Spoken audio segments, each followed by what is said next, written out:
Լույս արևելքում միսիոներական միությունը ներկայացնում է Չարլզ Սպերջեն։ Այն ժամանակ ես կհիշեմ իմ ուխտը, Ծննդոց 9:15։ Ուշադրություն դարձրեք այս խոստման ձևակերպմանը։ Աստված չի ասում, երբ դու նայես աղեղին և հիշես իմ ուխտը, այն ժամանակ ես չեմ կործանի երկիրը։ Ոչ, խոստումը հիմնված է ոչ թե մեր անկայուն ու տկար հիշողության վրա, այլ Աստծո անսահման ու անփոփոխ հիշողության։ Աղեղը ամպի մեջ կտեսնվի, և այն ժամանակ ես կհիշեմ իմ ուխտը, Ծննդոց 9:14-15։ Օ, իմ ապահովության հիմքը ոչ թե այն է, որ ես եմ հիշում Աստծուն, այլ որ Աստված է հիշում ինձ։ Ոչ թե որ ես եմ կառչում ուխտից, այլ որ ուխտն է պահում ինձ։ Թող փառավորվի Աստված։ Փրկության բոլոր պատնեշներն անվտանգ պահված են Աստծո զորությամբ, և նույնիսկ այն փոքր աշտարակները, որոնք մեր պատկերացմամբ մարդու պատասխանատվության տակ են, դարձյալ պահպանվում են Տիրոջ ամենակարող զորությամբ։ Անգամ ուխտը հիշելը թողնված չէ մեզ,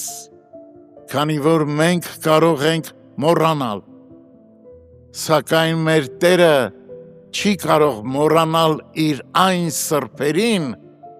որոնք փորագրված են իր ափերի մեջ։ Մեր դեպքում նույնն է, ինչ Իսրայելի դեպքում էր Եգիպտոսում։ Արյունը դրանդիների և վերին սեմի վրա էր, բայց Տերը չասաց. երբ դուք արյունը տեսնեք, ձեր վրայից պիտի անցնեմ, այլ երբ ես արյունը տեսնեմ, ձեր վրայից պիտի անցնեմ։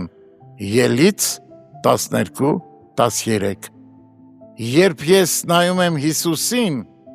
դա խաղաղություն և ուրախություն է բերում ինձ,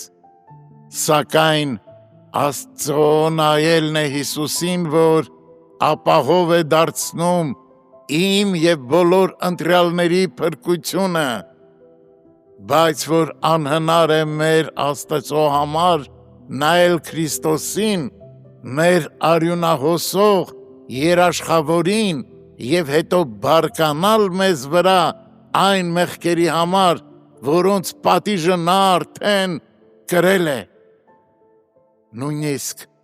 մեր ուխտը հիշելը փրկություն չի տալիս մեզ։ Ոչ մի մարդկային կարկատան չի կարող աղավաղել այդ նրբագեղ գործվածքը։ Փրկությունը ոչ մարդուց, ոչ էլ մարդու միջոցով է, այլ բացառապես Տիրոջից։ Մենք պետք է հիշենք ուխտը և Աստծո շնորհքով այդպես էլ կանենք, բայց մեր ապահովության առանցքը դա չէ, այլ այն, որ Աստված է հիշում մեզ իր հավիտենական ու անխախտ ուխտի հիման վրա։